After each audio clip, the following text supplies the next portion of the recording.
From beginning और from current slide. तो यहाँ पर हमको यूज़ करना है, देखिए आप किसी भी स्लाइड में हो, चाहे फोर्थ में रहे, फिफ्थ में रहे और सेवेंथ में हो, किसी भी स्लाइड नंबर पे रहते हैं, यहाँ स्लाइड शो में के बाद फ्रॉम बिगनिंग पर क्लिक करने से स्लाइड शो फर्स्ट, यानी आपका जो शो है वो स्टार्टिंग से चालू हो जाएगा। आया? अब ये लास्ट तक चलेगा।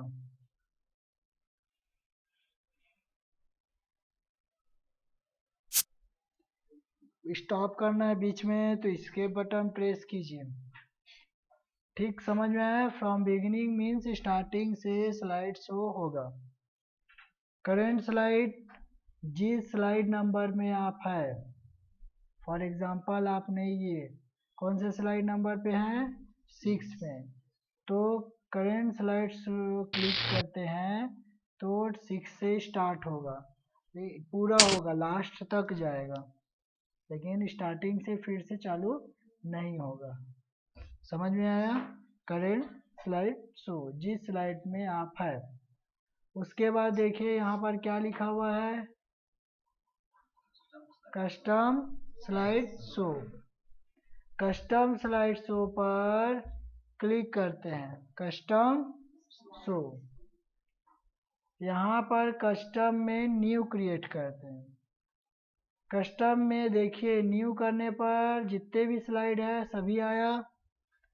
अब आपके ऊपर है कि कौन से स्लाइड में कितने स्लाइड को आपको इसमें इंसर्ट करना है। कस्टम मतलब बहुत सारे स्लाइड है, तो आप कितने स्लाइड में प्रेजेंटेशन बनाना चाहते हो, कितने स्लाइड को शो करना चाहते हो। जैसे हमने फर्स्ट को लिए, फोर्थ को लिए, 6 को लिए और 7 को, ये 4 स्लाइड इंसर्ट किए।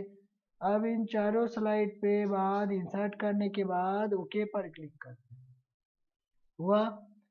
उसके बाद यहाँ पर देखिए शो, तो शो पर हम क्लिक करते हैं, फर्स्ट हुआ,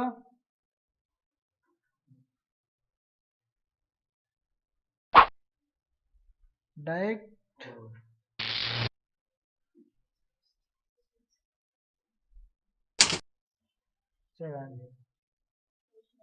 फिर स्टॉप, क्योंकि हमने जितने स्लाइड कस्टम किए, यहाँ पर आते हैं कस्टम स्लाइड शो, तो कस्टम बनाया उसका ऑप्शन दिखाई दिया फर्स्ट में, उसको डिलीट करना है तो कस्टम स्लाइड शो, डिलीट करना है तो यहाँ पर लिखा हुआ है रिमूव, हटा दीजिए। डबल चाहिए तो कॉपी कीजिए, सुधारना है मतलब स्लाइड को चेंजेस करना है तो एडिट। अब इसको ऊपर नीचे करना है और यह और एड करना है तो हम एडिट करते हैं, लेकिन पूरी तरीके से हटानी है तो रिमूव। उसके बाद फिर से बनानी है तो न्यू, न्यू के बाद जिस स्लाइड को चाहिए उसे ऐड करते हैं, उसके बाद ओके, फिर देखना है, फिर शो। सेकेंड नंबर,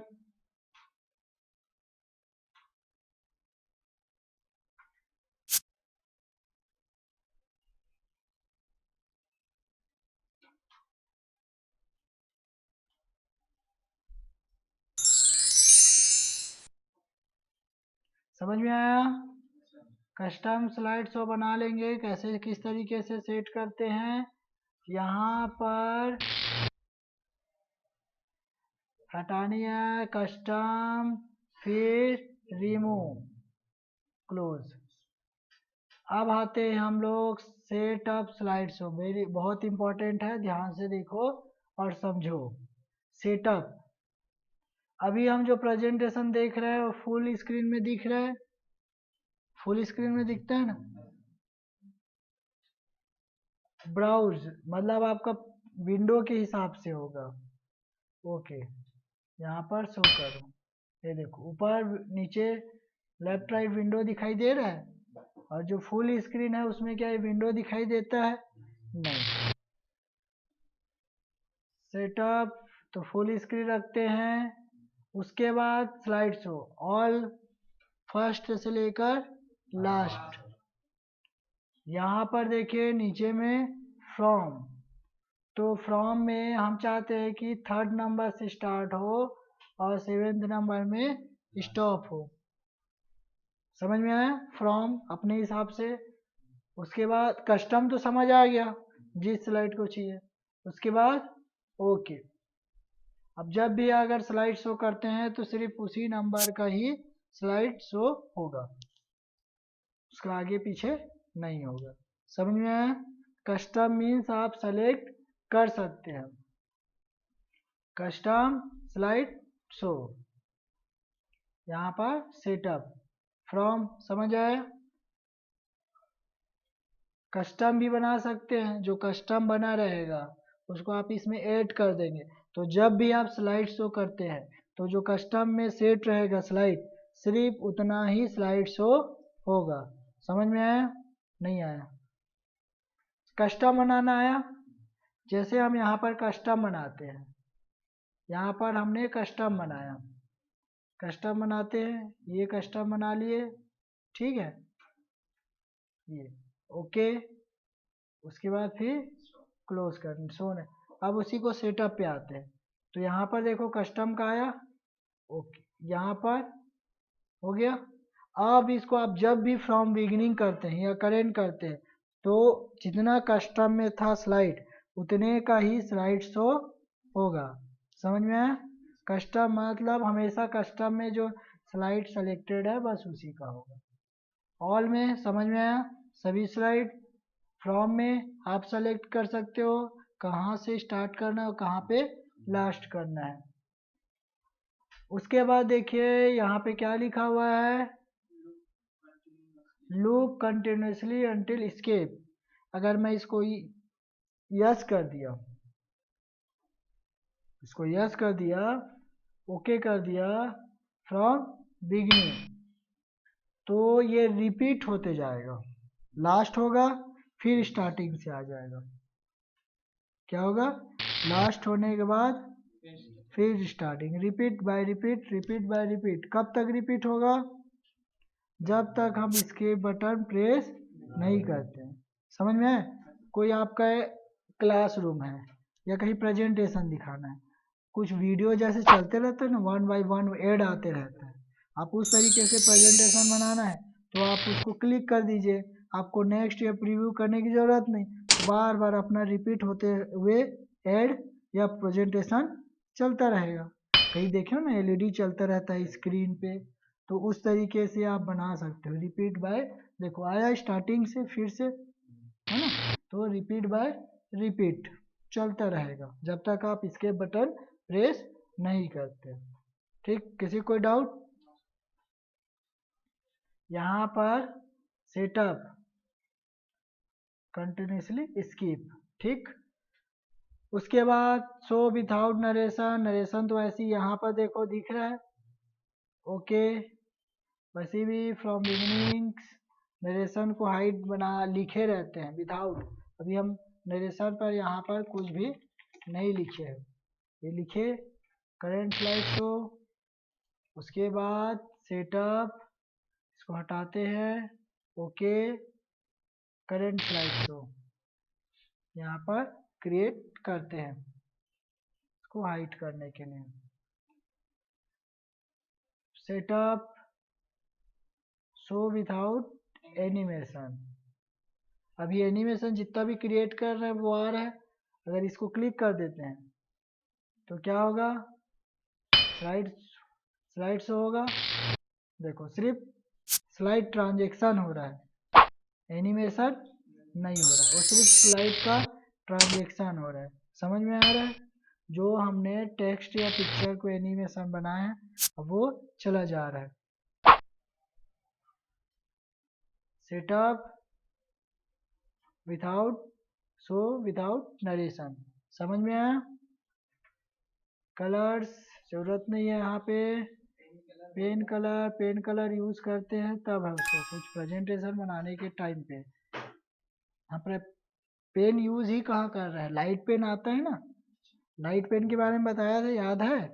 डिजिटल जैसे क्लास लेते हैं तो स्लाइड शो करते हैं तो प्रेजेंटेशन बना रहता है। अब उसमें हम कुछ लिखना चाहते हैं, कुछ समझाना चाहते हैं उसके साथ, तो इसलिए अभी तो हम पेन लगा ही नहीं है तो पेन। हाँ, हाँ लाइट पेन है, वायरलेस आता है, वायर के द्वारा भी आता है तो यूज करते हैं, तो सीपीयू से कनेक्टेड रहता है। अब आप मॉनिटर पे जो लिखना है आप लिख दीजिए, वो डायरेक्ट आपको दिखाई देगा लाइट पेन के द्वारा। समझ में आया? उसी का कलर है ये। तो यहाँ पर आपको सेटअप स्लाइड शो समझ में आया, custom slide show, current slide show और फ्रॉम बिगिनिंग स्टार्टिंग से। यहाँ पर सेटअप क्लिक। अब आते हैं hide slide show. Second number का स्लाइड है, इसे मैं हाइड करता हूँ, हुआ। फोर्थ नंबर का स्लाइड है, हाइड करते हैं। Fifth number height, last height. अब जो हाइड है उसको शो करने पर व्यू नहीं होगा। ये फर्स्ट है,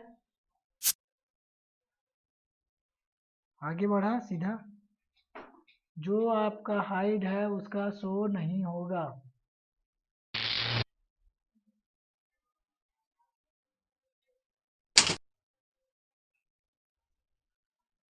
देखो ठीक, हाइड है उसका शो नहीं होगा। अब उसको फिर से अनहाइड करना है तो क्लिक कीजिए यहाँ पर, हाइड को क्लिक कीजिए, अनहाइड हो जाएगा। यहाँ पे बॉर्डर दिख रहा है स्लाइड पे नंबर पे, तो उसको अनहाइड करते हैं।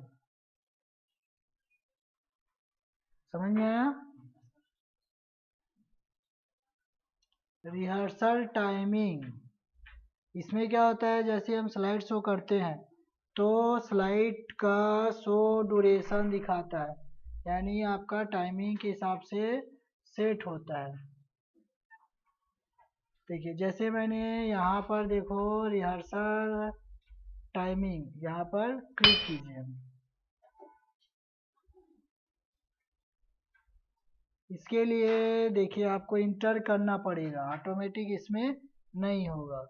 आप कोई भी अगर स्पीच करते हैं, प्रेजेंटेशन देते हैं आप, तो ऑटोमेटिक होगा तो क्या बोलने का टाइम मिलेगा आपको, है ना? टाइम लगता है। इसीलिए प्रेजेंटेशन पे पहले रिहर्सल कर लो या टाइमिंग पता कर लो कि बोलने में कितना समय लगता है, तो जो टाइमिंग बताया था एनिमेशन में उतना टाइम उसमें सेट कर दो, ताकि जो ऑटोमेटिक हो। जैसे यहाँ पर हम प्रेजेंटेशन कर रहे हैं, तो प्रेजेंटेशन कर रहे हैं तो कितना टाइम लग रहा है, उसी हिसाब से आप टाइमिंग भी सेट कर सकते हो या खुद से नेक्स्ट कर सकते हैं। ये आपका सबका दिखाएगा, आपके ऊपर है कि आपका प्रेजेंटेशन कितना टाइमिंग है। वहाँ यहाँ पर देखिए एक जो है वो जैसे ही हम स्लाइड चेंज करते हैं तो टाइमिंग चेंज होते जाता है, और ये टोटल ड्यूरेशन है प्रेजेंटेशन का। इंटर करते हैं, फिर इंटर, देखिएगा चेंज हो जाता है। सेकेंड वाला चेंज हुआ, फर्स्ट वाला, सेकेंड वाला पूरा ड्यूरेशन का प्रेजेंटेशन का टाइमिंग है कि टोटल कितना टाइम यूज होता है। समझ में आया? इस तरीके से चेंजेस हम कर सकते हैं। ये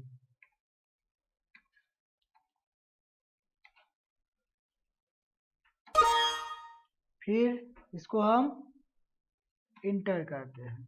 इंटर करने के बाद देखिए कौन सा स्लाइड का टाइमिंग कितना टाइम लिया प्रेजेंटेशन में। ये तो नॉर्मली हम इंटर किए, आप प्रेजेंटेशन बना रहे हैं तो इसको बोलना भी है, पढ़ना भी है, समझना भी है, तो उसमें टाइम लगेगा। तो आपका प्रेजेंटेशन टाइमिंग क्या है ये सारे स्लाइड में शो हो जाएगा। रिहर्सल टाइमिंग समझ में आया? आप स्लाइड का टाइमिंग प्रेजेंट कर सकते हो। रिकॉर्ड नरेशन बताया था, माइक्रोफोन चाहिए आपको रिकॉर्डिंग करने के लिए। आप कोई भी प्रेजेंटेशन को रिकॉर्ड कर सकते हैं, खुद बोलकर उसमें रिकॉर्ड कर सकते हैं। तो आप स्लाइड शो का ऑप्शन समझ में आया। फ्रॉम बिगनिंग, करेंट, कस्टम, किसी भी प्रकार का डाउट रहेगा तो आप पूछ सकते हैं। रिकॉर्ड नरेशन नेक्स्ट क्लास में हम बताते हैं कैसे यूज़ करना है माइक्रोफोन के साथ में। ओके।